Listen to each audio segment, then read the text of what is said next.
वो सैर के लिए गए, उसके बाद वो घर नहीं लौटे। 7 बजे उनका आने का टाइम होता है, मैंने 7:05 पे 7:10 पे उनको फोन करने शुरू किए हैं। फोन का जब मुझे कोई रिस्पांस नहीं मिला, कितने फोन कर लिए, तो मेरा मन घबराया।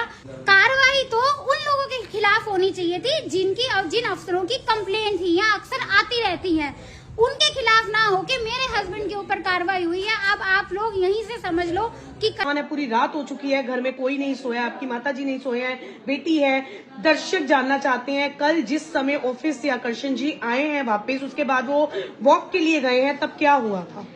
आप जैसे कि कह रहे हैं नींद नहीं आए, सोई नहीं, आप मुझे ये बताइए, आप समझ सकते हैं कि मेरे पति ने कोई क्राइम नहीं किया, कोई गलती नहीं करी, साधारण लाइफ जी रहे हैं, वो सिर्फ अपना काम कर रहे हैं जो कि उनका पेशा है। वो पत्रकार हैं, जनता की आवाज उठाना। अगर किसी को कोई प्रॉब्लम होती है, आप सब लोग उनसे जुड़े हुए हैं, खबरें देखते हैं, अगर किसी को कोई प्रॉब्लम होती है, आज करनाल में ऐसा हाल हो चुका है कि लोग अब प्रशासन के पास जाना, सरकारी अफसरों के पास जाना बंद कर चुके हैं। वो ये कहते हैं हमारे काम वहाँ होते ही नहीं, हमारे जूते घिस जाते हैं। जब कोई काम नहीं होता किसी का और वो बहुत ज्यादा तंग हो जाता है, तो वो हार के इनके पास आता है, ऑफिस में आता है, या इनसे फोन पे अपील करता है कि जी हमारे पास ये दिक्कत आ रही है, हमें ये अफसर परेशान कर रहा है। कल भी कुछ ऐसा ही मामला हुआ जो कि हमने न्यूज देखी, उन्होंने दोपहर को शाम को जो न्यूज की है तहसीलदार के खिलाफ, लेडी तहसीलदार के खिलाफ किसी ने कंप्लेंट करी है, और वीडियो में भी आप देख रहे हैं कि उनके ऑफिस में कितने लोगों का तांता लगा हुआ है, जितने बुजुर्ग थे बेचारे कितने परेशान थे, सब लोगों ने अपनी बात रखी है। सबको कोई सिखा के थोड़ी ना लेके जा सकता है, सबकी परेशानियां उनके चेहरे पे नजर आ रही थी। तो ये कोई बनावटी मुद्दा तो था नहीं, उन्होंने तो सिर्फ जस्ट अपना काम किया था, काम करके वो घर आए हैं। 6 बजे वो सैर के लिए गए, उसके बाद वो घर नहीं लौटे। 7 बजे उनका आने का टाइम होता है, मैंने 7:05 पे 7:10 पे उनको फोन करने शुरू किए हैं। फोन का जब मुझे कोई रिस्पांस नहीं मिला, कितने फोन कर लिए, तो मेरा मन घबराया, क्योंकि वो ऐसा कभी नहीं करते। वो जितना मर्जी बिजी हो, 3-4 कॉल अगर घर की जा रही है ना, तो वो एक मैसेज जरूर डाल देते बिजी हूँ, कि मैं यहाँ बिजी हूँ या मैं इसके साथ हूँ, मुझे थोड़ा टाइम लग जाएगा, घबराओ मत। तो क्योंकि उनका काम ऐसा है, इसलिए हमें चिंता रहती है उनकी। कल जब आधा घंटा हो गया, फोन नहीं उठाया, ना कोई रिस्पांस आया, मैंने इधर उधर फोन घुमाने शुरू कर दिया। जहां वो सैर करने जाते हैं, मैंने वहां पता कराने की कोशिश करी कि उनको लास्ट कब देखा गया था, वो वहीं पे हैं या चले गए हैं। मुझे पता चला कि वो वहां से आधा घंटा हो गया उनको गए हुए, जो टाइम होता है उनका, वो वहां से उस टाइम पे चले गए थे।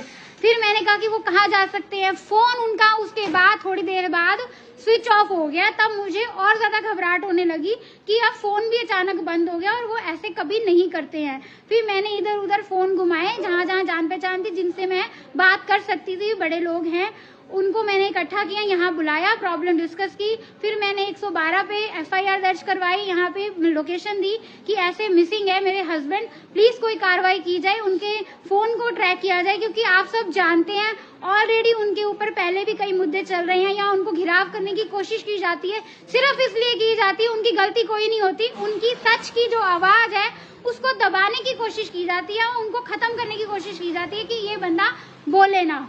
बस यही हो रहा है बार बार। इसीलिए जब कल भी ऐसी बात हुई, तो हमें पता चल गया कि ये अब कार्रवाई कुछ ना कुछ गलत हुई है। यहाँ तो उनको किसी ने गायब कर लिया, उठा लिए, सवाल मन में 100 सवाल आए, मेरे दिमाग घूम गया। पर जो मैं कर सकती थी मैंने अपनी तरफ से कोशिश करी, मैंने सब जगह फोन घुमाए। फिर हम इकट्ठे होके यहाँ पे 7:30 पौने 8 बजे हम सिविल लाइन थाने में गए, कंप्लेंट लिखवाई। देख के कि इतने सारे लोग आ रहे हैं, इकट्ठे हो रहे हैं, अपील की जनता की। मेरी FIR नहीं ली ना, उन्होंने कोई FIR दिखाई कि आप लोगों ने कोई कार्रवाई की है या कुछ हुआ है तो बता दो। कोई मानने को तैयार नहीं, कोई हमें कुछ बताने को तैयार नहीं था। हमें रात को जब सारे इकट्ठे हुए, बहुत ज्यादा बोले, प्रेशर किया, उनको पता चला कि अब मामला बहुत ज्यादा गर्म हो गया है, सब जगह बात फैल गई है, तो हार के 9:30-10 बजे जाके हमारे को बताया गया कि हाँ जी हमने ऐसे कार्रवाई की है। शाम को उन्हें उठाया गया, जो हमें पता चला। जब बंदा शाम से उठा लिया आपने, कम से कम क्या ये राइट नहीं है कि उनके कम से कम घर वालों को तो इन्फॉर्म करो।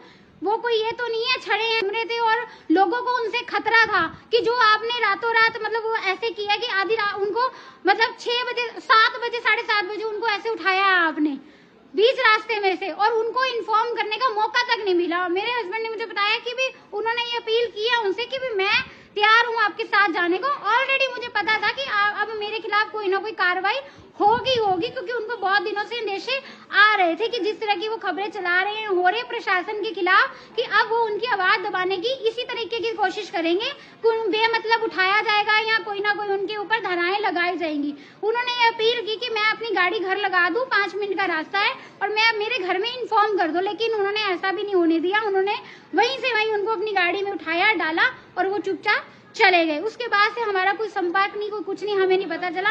जब हमने रिक्वेस्ट की इन लोगों से, रात को हम गए मिलने, एसपी साहब जी के घर पे भी गए, रिक्वेस्ट करी, इतनी पब्लिक, इतनी जनता उनके पास गई थी मिलने के लिए, बातचीत करने के लिए, लेकिन उनके पास इतना भी टाइम नहीं था, या उन्होंने जरूरी नहीं समझा कि इतनी जनता बाहर आना ये जरूरी मामला है, उनके लिए शायद इम्पोर्टेंट मामला नहीं था इतना बड़ा भी। उन्होंने आके हमसे डायरेक्ट बात करने की कोशिश नहीं करी, ना ही वो हमारे फेस टू फेस आए। बस आगे हमारे अधिकारी आए उनके और उन्होंने हमारे आगे ये बात कर दी, हाँ जी हमने उनको अरेस्ट कर लिया, उनके ऊपर धाराएं लगा दी हैं, अब जो होगा जी कल कोर्ट में देखा जाएगा। ऐसे कौन करता है कि रातों रात तुमने उनको, मतलब तुम जज भी बन गए, वकील भी बन गए, तुमने सारा कुछ खुद ही बंदा उठाने के बाद आपने अपनी मर्जी से धाराएं भी लगा दी। किस बेस पे धाराएं लगाई हैं? कौन सी उनकी गलती थी? आप हमें बताएं तो सही। कम से कम कार्रवाई तो उन लोगों के खिलाफ होनी चाहिए थी जिन अफसरों की कंप्लेंट थी या अक्सर आती रहती है, उनके खिलाफ ना हो के मेरे हस्बैंड के ऊपर कार्रवाई हुई है। अब आप लोग यहीं से समझ लो कि करनाल में क्या हो रहा है या इस दुनिया में क्या हो रहा है। आज के बाद इसका मतलब जो ये हरकत हुई है उसके बाद तो आप समझ सकते हैं कि भी कोई भी आपकी आवाज जनता की नहीं उठा पाएगा। अगर उनका साथ ना मिला या उनके साथ न्याय अभी भी ना हुआ तो कल को जो होता है गलत किसी के साथ, इसका मतलब तो ये है कि घर पे बैठ के सबको चुपचाप सहन करना पड़ेगा। अब आप लोगों से रिक्वेस्ट है कि हम सेक्टर 12 10 बजे 10:15 बजे इकट्ठे हो रहे हैं, शांति प्रिय ढंग से होना है हमने इकट्ठे, ना कोई पॉलिटिकल मुद्दा नहीं देना। सभी पार्टियों के लोगों का जो भी आना चाहते स्वागत सबका है तहे दिल से, लेकिन एक रिक्वेस्ट है सब आम नागरिक आम जनता की तरह आए, हमारे साथ सहयोग दे, क्योंकि सिर्फ हम आम नागरिक है, पॉलिटिकल मुद्दे को उठाना है हमने, ना ही इसको बढ़ावा देना है। कई लोग कुछ करते हैं, कोशिश करते हैं, आज भी शायद हो सकता है बीच में कोई ना कोई बात करने की कोशिश करे, तो हमने उन मुद्दों पे नहीं जाना।